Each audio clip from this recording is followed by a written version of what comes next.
This is Tales of the Revolution with Jason Vreeke. We share stories to promote and glorify the real Jesus of Nazareth. This episode is entitled, The Hands Were Given. Find out more at talesoftherevolution.com. You can subscribe on iTunes, Stitcher, Google Play Music, and anywhere you find podcasts. By conducting a quick search on the term North Korea on assistnews.net, you'll find the following headlines. North Korea sentences Canadian pastor to life in jail. North Korea announces hydrogen bomb test. And finally, this is a long one, stay with me.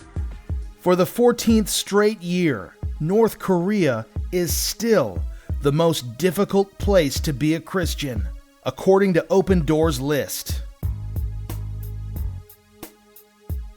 This nation has been called the darkest place on earth by some. Is the sun obstructed in this area? No, it's the Son of God who is prevented and blocked. When I was a youth pastor for a Korean church, my students made it clear to me that they were South Korean. No, I'm not of Korean descent. I was simply asked to consider the position, and so I did, and I took it. My students were mostly middle school and high school aged. On Sunday mornings, I usually taught verse by verse from the Bible, until one day, early on in my time as youth pastor, the topic of discussion revolved around a new movie that concerned the exorcism of a young girl. They asked me, "Jason, is it real?" I told them I didn't know about the particular case in that movie, but that I myself had once been invited to participate in an actual exorcism. You should have seen the wide eyes and heard the gasps in that room. As I began to explain the events surrounding my invitation to exorcism, you could hear a pin drop. In this story, I have altered some names and details to protect those involved. I had an acquaintance, an older brother in the Lord. We'll call him Amitri. Amitri was involved at first in prison ministries, but then he moved on to visiting state hospitals. He asked me one day if I would accompany him to one of these state hospitals. He continued to explain that a state hospital was not simply a healthcare facility run by the state. It was no longer politically correct to call them lunatic asylums or insane asylums, so instead they are referred to as state hospitals. Then, he leaned in a bit closer and looked around. It was just after a midweek evening Bible study at our church. And he said, "You know, the reason I need your help is because there's somebody in there who I know is possessed. She needs an exorcism, and I can't do it alone." I didn't know what to say, I told my class. Wide eyes turned wider, and faces turned pale. "Did you do it?" asked one of my students. So I told them. I didn't end up going with him. I followed up with him one time, but he said he would get back to me, and he never did. In fact, he began attending the church less and less, and we just lost contact. Some relief came over the group, until I told them of my next encounter. Okay, so one time, I was working at the prayer line at the church. It was a requirement of my curriculum in the School of Ministry. The pastor on duty was about to leave to perform a wedding when a young man burst into the front door. Very distraught, he said, in a very thick Eastern European accent, "I need help." "What's wrong?" asked the pastor. "Demon possession." The color drained out of the face of this pastor, all dressed up in a suit and tie, ready to perform a wedding. He turned his head and looked at me with eyes as big as saucers and blurted out, "I gotta go." And with that, he left. The church secretary, the only other person in the office, then asked, in tones just above whisper, "Are you going to talk to him?" "Yeah, I'll talk to him." Somehow I rose from my chair and began walking toward this young man. "Don't worry, Jason. You got this. Hey, God's got this. Besides, you're in school of ministry. You're in second year. You've been through spiritual formation. You got this." In my conversation with this guy, I realized that he thought he was demon-possessed, because even though he had recently received Christ as Savior, he couldn't kick his cigarette habit. Somebody told him he was possessed by a demon, the demon of nicotine. I explained to him about how a Christian could not be possessed by a demon, and in our conversation I determined that he did truly have faith in Christ and did have a conversion experience, but he simply was in need of some kind of help with smoking cessation. Needless to say, after sharing those couple of stories with my students, I had immediate credibility. They were extremely receptive with my exhortations about staying away from Ouija boards and other tools of the occult. I actually did a pretty lengthy series on the occult and the paranormal with them, but that's a whole nother story for a whole different episode. Being the youth pastor and the only non-Korean at the Korean church was a unique experience. Everybody I served with was wonderful. Some of the teenage students I had were brilliant. I remember I taught one 10-year-old boy the entire book of Nehemiah, verse by verse, one-on-one. And then I also taught him the 70 weeks prophecy found in Daniel chapter 9. Then, to show me that he understood it, he taught it back to me. When the time came for me to move on to a different opportunity at a different church, my class was disappointed, but I knew I had to listen to the Lord and move on to where He told me to go.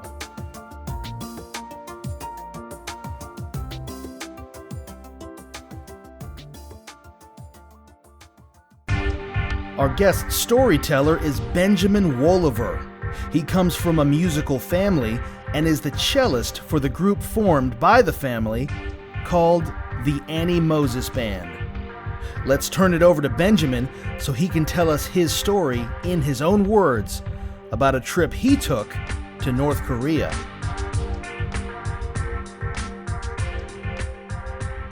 I'm one of 7 children. We were raised in a musical family and studied at high-level conservatories pursuing classical music, and then in 2002 created a group called the Annie Moses Band, comprised of my siblings and myself. We do a style of folk classical music, so original songs and then inventive arrangements of familiar songs. We recently released a couple of records through Warner Classics, one that's an Americana project called American Rhapsody that was topped the classical crossover chart, and then did a PBS special that was released in March called The Art of the Love Song. And so we really love artful music of a folk classical persuasion. So we have a lot of fun. I play cello. My siblings play, respectively, violin, viola, do a lot of fiddle, and then B3, harp, mandolin, electric guitar. We cross the gamut. We have a lot of fun together performing music. So we were performing at a church in 2008 down in Florida, and the gentleman approached us after the concert and said, "Would you like to perform in North Korea?" Of course, you don't hear that question every day of the week, so we were taken aback. But that started a conversation that progressed over the following months, where we spoke with a humanitarian organization that specifically works with the North Korean government to bring medical supplies, food, just humanitarian needs to those people. And they approached the North Korean government, and we traveled there with casting crowns and with members of the NGO that invited us. And so in 2009, around Easter, kind of ironic timing, we thought, with the significance there, we traveled to really what is one of the darker places on planet Earth, trying to be a light there and to impact people in a way that would further the kingdom. So, yeah, it was really a life-changing experience. We were there 5 days, went to Beijing, China en route, then flew a old Russian-style plane that was maybe 40 years old and barely holding together. It was quite an adventurous flight over to Pyongyang, the capital of North Korea. Landed and just were plunged into this very different world where it's very isolated. A lot of the people we encountered did not know things that we would consider to be pretty basic information. For instance, we were asked right off the bat, what is the internet? And then right after that, we were told that Pyongyang would be, in a couple of years, the foremost city in the world. Wow. So there was a strange combination of just profound ignorance, but also a lot of, I guess, bravado and propaganda that was sent our way. There's an apocalyptic feeling to North Korea in the sense the streets are empty of traffic. There's no commerce, so there's literally no stores, no restaurants, just no commerce of any kind. So pretty much all the buildings that you see are either government buildings or tenement housing or something of that nature. It's very gray. They don't have enough electricity for traffic lights, so women in uniform direct traffic with flags. People walk everywhere, so there's just giant crowds of people in the city who will walk everywhere from place to place. A lot of the machinery didn't work at the airport, for instance. So, for instance, there was a conveyor belt that was supposed to lead to another conveyor belt for luggage, but one of them didn't work. So as the luggage came down, 2 people just moved the luggage to another conveyor belt by hand. So there's a lot of just really inefficiency, which is ironic because communism, claims to be more efficient than capitalism, but obviously not true. So there's a lot of oddities in that respect. So I would just say for someone who's never been to a communist country, all of the hustle and bustle of Western life is completely absent from a place like Pyongyang. But at the same time, we also got to know some of the people there and learn their stories. We had the opportunity to be paired with a group of young students who were training to be part of the diplomatic corps for North Korea. And so they knew English, and I think the purpose for them was to better their English with us. But for us, it was an opportunity because they were not really professional minders. I think their task was to be something of minders for us, but they weren't adults. They were, as I said, young students. So we were able to have some frank conversations about the differences between our two countries and even topics of faith and spirituality that I thought were very productive. So, did you mention the word minder? A minder is basically someone who just monitors you, who reports your activities, presumably to help you, but really to watch you. They had minders going around. Were they around you the whole time you were there? Or? Yeah, pretty much, except for when you were in your hotel room. But even there, you were monitored through wiretaps or other things. What were their thoughts on spirituality? It was intriguing. I remember there was one conversation that I had with a particular student who I'll call Chang. Chang spoke English a little bit better than some of the other students did. And so I engaged him in several conversations. I was actually pursuing English studies during our time in North Korea for a bachelor's. And so I was studying Shakespeare's The Tempest, which is a play that really centers around themes of forgiveness and revenge versus forgiveness, the choice between the two. And he came up and asked me what I was reading, and I gave him some of the plot basics, and he began to dive a little bit deeper into those themes, and we discussed the long memory of the East, in North Korea in particular, but the short memory of the West. And it's true, it's kind of a cultural oddity that we here in America, we don't remember things very well. We forget something that happened 10 years ago pretty quickly, and the North Koreans, they still have massive murals and propaganda celebrating their driving out of the Japanese back in the 1940s. And so that conflict is something that is just pervasive, and the vision of America as a foe, the world as just filled with hostile enemies from their perspective. And I remember one moment I said, while the short memory of the West can lead to some problems for us sometimes, really, it's a much better way to live, to forgive people and to move on. And Cheng agreed with us. He said, I think you're right. I think that becoming allies and forgiving people is a much better way to live. So there was that moment that I thought was positive. Toward the end of our time, the 5 days, I felt a burden to witness to Cheng and to some of the other people there, and just because it kind of hit me one night that here we were, almost by a miracle, in this place that very few people ever get to visit. You could count on one hand the people who get to visit North Korea. And so I took the opportunity to go down and speak with Cheng, and I gave him a gift as a parting gesture. And I told him that my only requirement for him to take the gift was for him to say a prayer for 7 days. And the prayer was, God, if you exist, reveal yourself to me. And he really was taken aback by that request, and he said, well, really, you should know something. And he pointed to this image that he wore as a button on his chest of Kim Il-sung, the founder of North Korea, the initial communist guerrilla who founded the nation. He said, you should know something. We really worship Kim Il-sung as our God. And he said, but I want to know why you worship this other God. What makes him so inspiring to you? And I said, well, do you know anything about DNA, Cheng? And he said that he did. And I explained that, as you know, Jason, DNA is made up of 4 chemical letters, and those letters form words, those words form sentences, and those sentences form paragraphs. And if you were to take a DNA strand out of a human being, it would be miles of information. And if even a few words are misspelled, so to speak, if there's errors in our DNA sequence, we would die very quickly. We're just incredibly complex creations, human beings are. And not just human beings, but animal life and other things. And so I said, that tells me, Cheng, that there had to be a being that created life, that spelled out those letters. And the being that could do that would be the source of life itself. And that would mean that he would be eternal because he would always be able to maintain his own existence. So that gives you some idea of the God I worship. And he motioned for us to sit down because I could tell he was interested in the conversation. And I continued and said, Jesus came and he claimed to be the God that created life.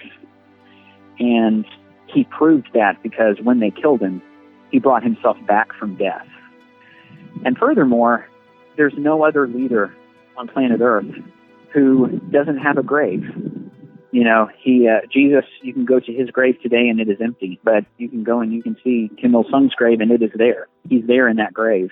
And I ended with a final thought, which was simply that Christ, and I don't know if you remember in the Gospels, Jesus says, I am the good shepherd, and the good shepherd lays down his life for his sheep.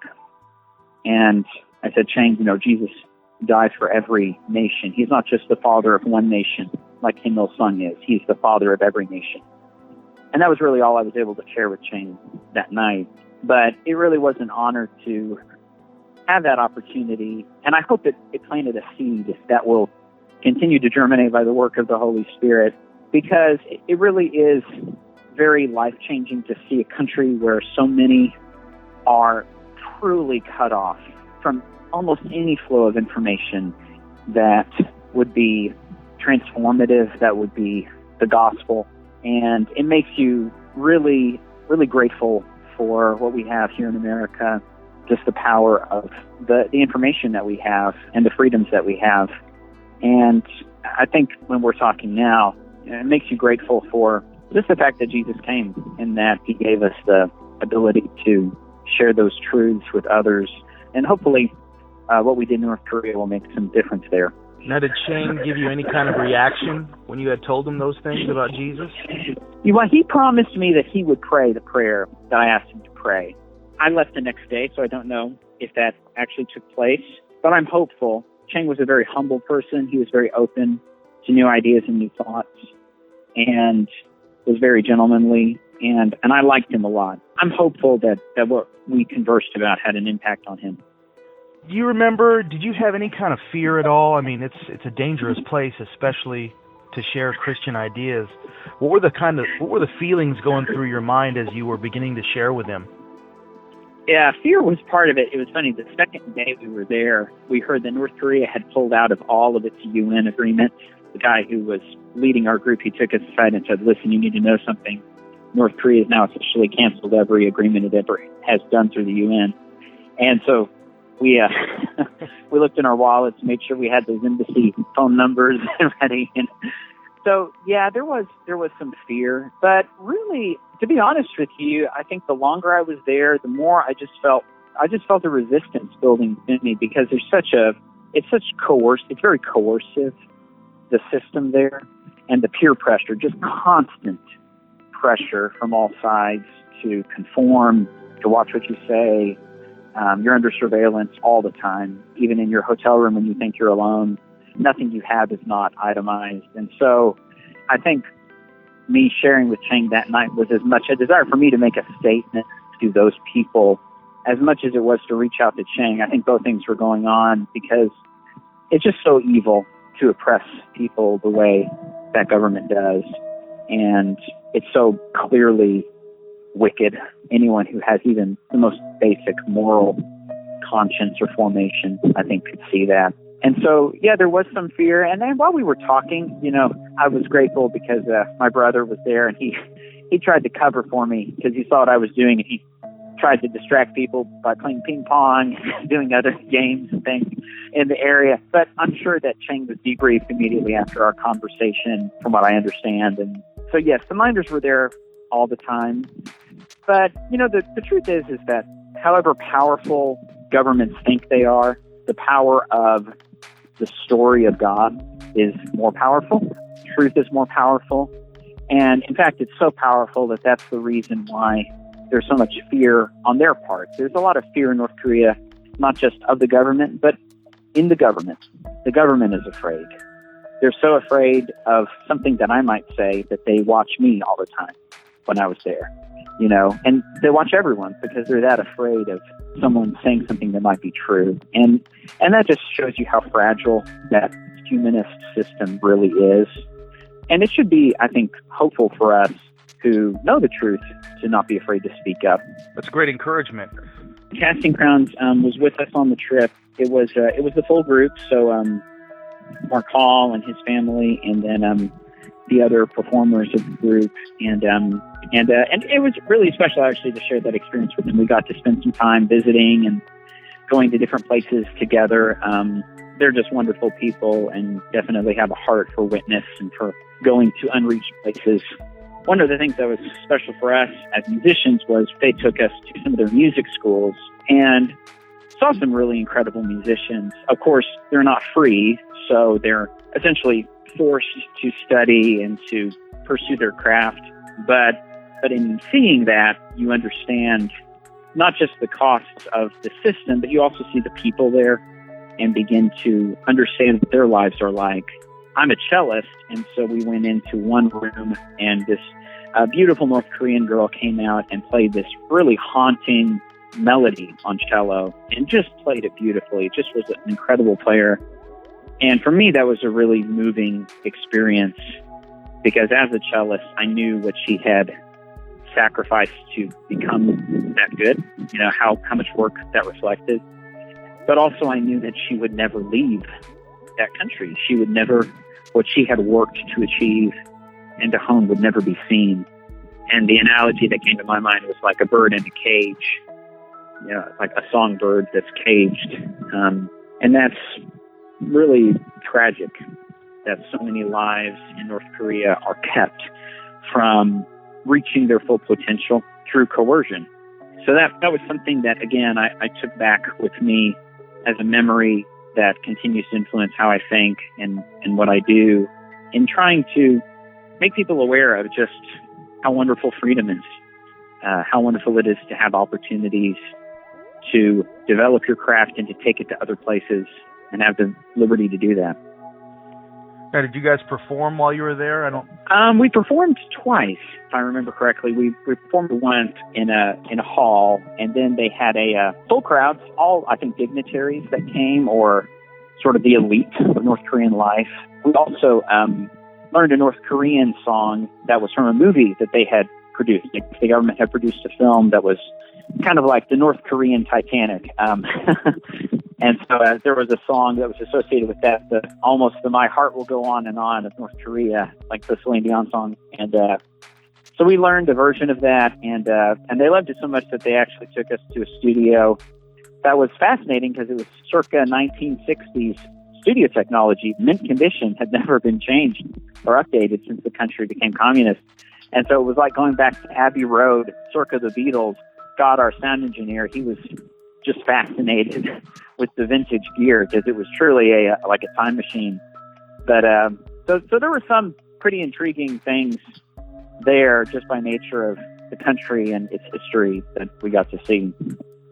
Well, that's great. That's great. Like a time machine. I could see the Beatles walking across the street. Yeah. Benjamin Wolaver, thank you so much.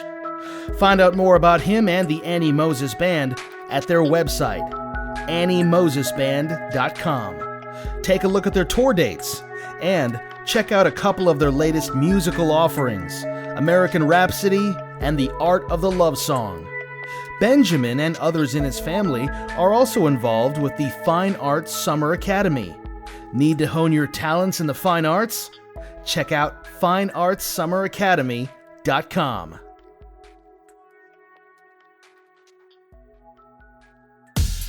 I've had I don't know if privilege is the right word or not, but I've had the experience of working in retail for most of my life. Working for nearly 2 decades in this service-oriented industry has given me a unique, if not cynical, view of humanity. People act, as customers, how they would not act in any other situation. It is as though they have the notion, you're getting my money, maybe. Therefore, you have to put up with me, warts and all. And for the most part, you had to. If you've never worked in retail, you may never know the experience of working with an average customer who, in one breath, could complain of quality, price, and insult you, and your mother for that matter too. Not an exaggeration. As a retail employee, you must accept customers, flaws and all, because you are being paid. Behind the scenes, we as retail employees are no different from the customers who plague us. I've heard just as many insults hurled at customers, albeit behind closed doors or in hushed tones. I formed, early on in my retail days, a view of humanity that is not favorable. I saw the ugliness of customers, employees, and of myself.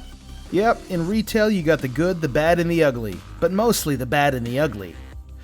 With that being said, I don't know why I was surprised when I found, as a young retail manager at a company by which I am no longer employed, that some of my employees were conspiring to get me fired, or at least demoted.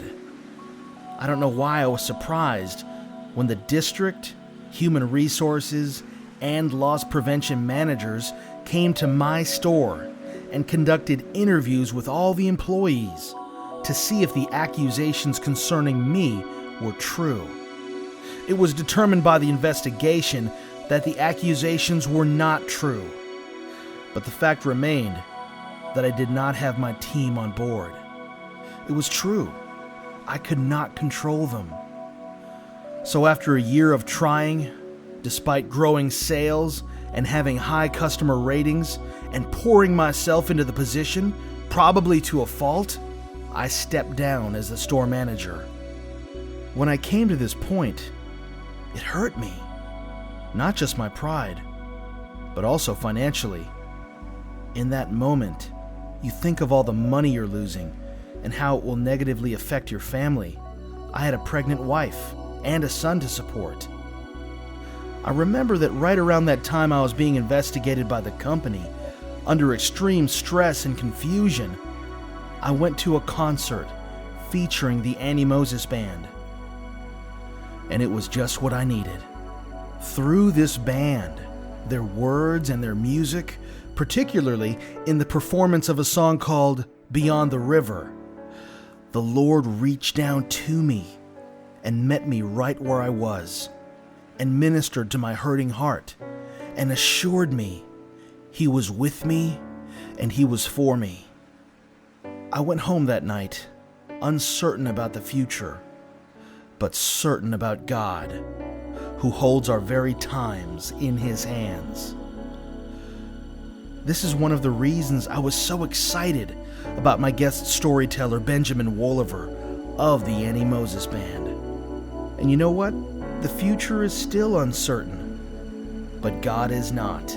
He is with us and He is for us, if you'll only place your faith in Him.